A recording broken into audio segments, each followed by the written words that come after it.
Bismillahirrahmanirrahim. Perlu kita tahu konseling itu apa. Banyak para ahli yang menjelaskan tentang definisi konseling. Bahkan kalau kita tuangkan satu persatu dan kita baca di berbagai literatur, itu bisa puluhan dan bahkan ratusan definisi konseling. Nah, pada hari ini saya akan menjelaskan hanya beberapa saja menurut para. Assalamualaikum warahmatullahi wabarakatuh.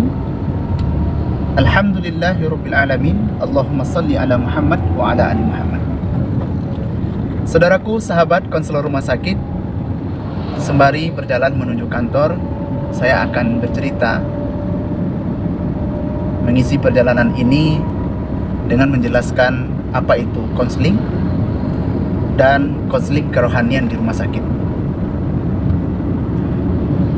Perlu kita tahu konseling itu apa.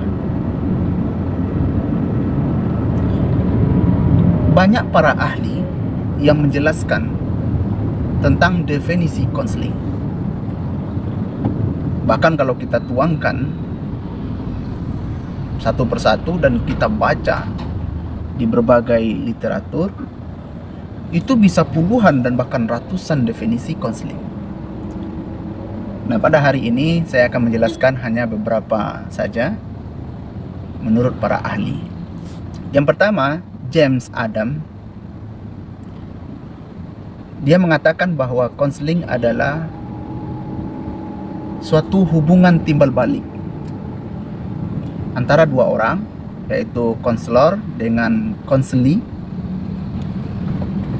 agar konseli tersebut memahami masalah hidupnya, memahami dia masalah yang dia hadapi pada waktu itu dan pada waktu yang akan datang. Kata kunci dari pengertian ini, satu, ada hubungan timbal balik antara yang memberikan layanan dan penerima layanan, diistilahkan oleh James Adam konselor dengan konseli, supaya konseli tadi memahami masalah yang ada pada dirinya waktu itu dan pada waktu yang akan datang.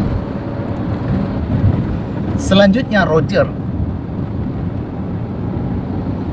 mendefinisikan bahwa konseling adalah rangkaian-rangkaian kontak atau hubungan secara langsung yang bertujuan agar klien tersebut dapat merubah sikap dan perilakunya. Jadi dia paham dengan masalah yang ada sehingga dia mampu menentukan sikap dan tindakan-tindakan selanjutnya. Guru kami Profesor Prayitno menjelaskan bahwa konseling adalah proses pemberian bantuan melalui hubungan wawancara konseling oleh seorang konselor kepada kliennya yang bertujuan terentaskannya masalah yang dihadapi oleh klien tersebut.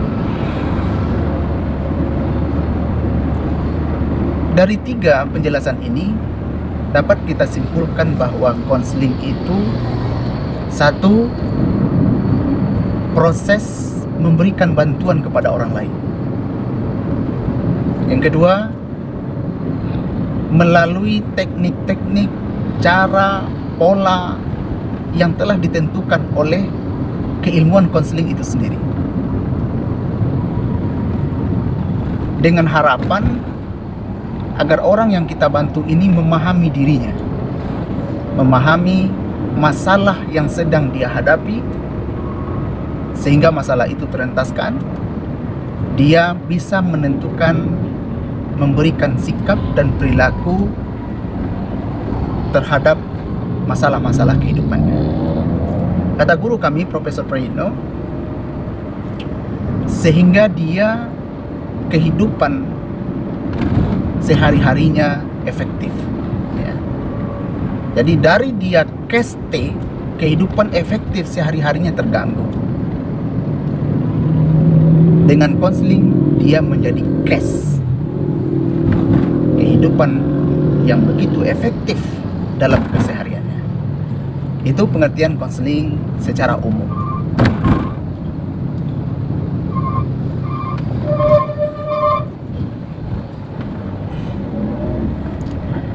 Nah, sekarang kita masuk lebih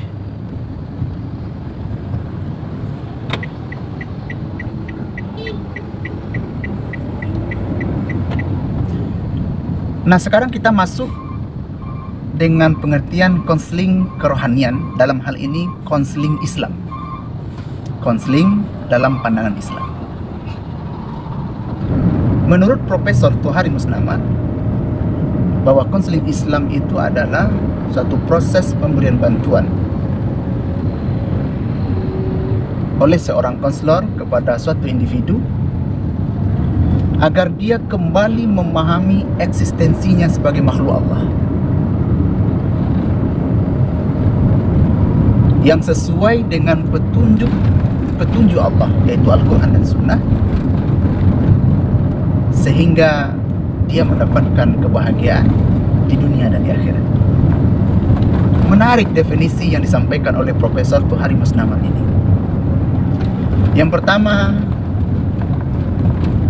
bagaimana seseorang melakukan satu proses hubungan dengan yang lainnya, yaitu konselor dengan kliennya, di dalam proses pemberian bantuan agar dia memahami kembali jati dirinya, eksistensinya sebagai makhluk Allah.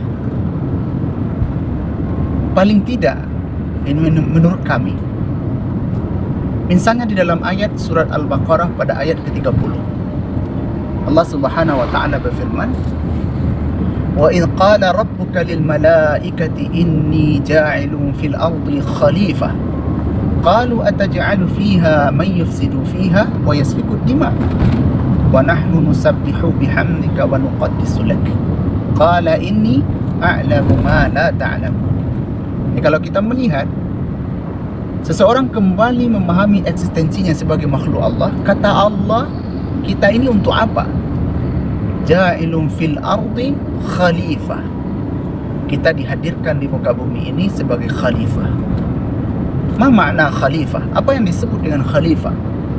Ya, berasal dari kata khalafa, yakhlifu, ya, atau khalafa yukhalifu, yang bisa bermakna sebagai pemimpin, yaitu suatu tempat yang kokoh, yang kuat, tempat bergantung, bersandar, tempat orang mengadu berkeluh kesah, karena dia pemimpin. Dia bisa juga bermakna regenerasi, ya, bahwa dia adalah pengganti umat-umat terdahulu. Tentu dia harus baik, harus paham dia. Yang ketiga, bisa bermakna sebagai pemakmur di muka bumi ini. Tentu dia harus bahagia, harus senang. Maka seseorang kembali kepada eksistensinya sebagai makhluk Allah, paling tidak dapat kita masukkan maknanya bahwa dia sebagai khalifah di muka bumi ini, sebagai pemimpin, penganyum, sebagai pengganti, sehingga menjadi umat yang terbaik. Kuntum khaira ummatin ukhrijat linnas ta'muruna bil ma'ruf wa tanhauna 'anil munkar. Bahwa dia adalah sekelompok orang yang terbaik yang disisihkan Allah untuk menebarkan kebaikan. Dan dia pemakmur. Bagaimana supaya dia menjadikan bumi ini indah dengan akhlak-akhlak yang mulia. Kemudian eksistensi, kembali memahami eksistensi sebagai manusia, sebagai hamba Allah di muka bumi ini. Wa ma khalaqtul jinna wal ins illa liya'budun. Tidaklah diciptakan jin dan manusia kecuali hanya menyembah Allah. Indah menjadi hamba Allah. Ibadur Rahman Ya, indah sekali menjadi hamba Allah. Ketika hatinya sudah mulai gelisah, ketika kehidupan ini terasa sulit, maka dia kembali memahami eksistensinya sebagai hamba Allah.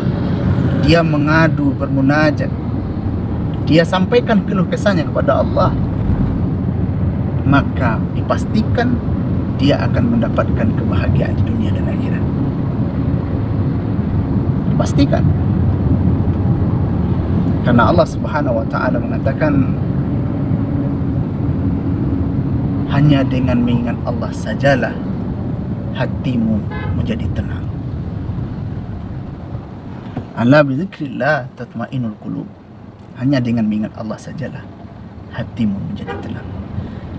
Itulah kiranya penjelasan tentang konseling dan konseling kerohanian. Nah, di rumah sakit, bagaimana seorang konselor memberikan bantuan, memberikan suatu proses pelayanan konseling kepada pasien yang ada di rumah sakit, sehingga dia kembali memahami eksistensinya sebagai makhluk Allah, bahwa dia adalah pemakmur, tidak boleh putus asa, bahwa dia adalah khalifah, tidak boleh dihantui oleh kesedihan. Sakit, tapi dia tidak putus asa. Menderita, tapi dia tidak bersedih secara mendalam. Bagaimana dia memahami eksistensinya bahwa dia adalah hamba Allah, meskipun terasa sulit, terasa sakit, namun tetap bermunajat, tetap berdoa, tetap beribadah kepada Allah, meskipun sedang terbaring di pembaringan rumah sakit. Baik, Bapak Ibu, saudaraku, sahabat konselor rumah sakit, saya sudah sampai di gerbang rumah sakit. Kita akhiri dahulu. Mohon maaf atas segala kekurangan. Assalamualaikum warahmatullahi wabarakatuh.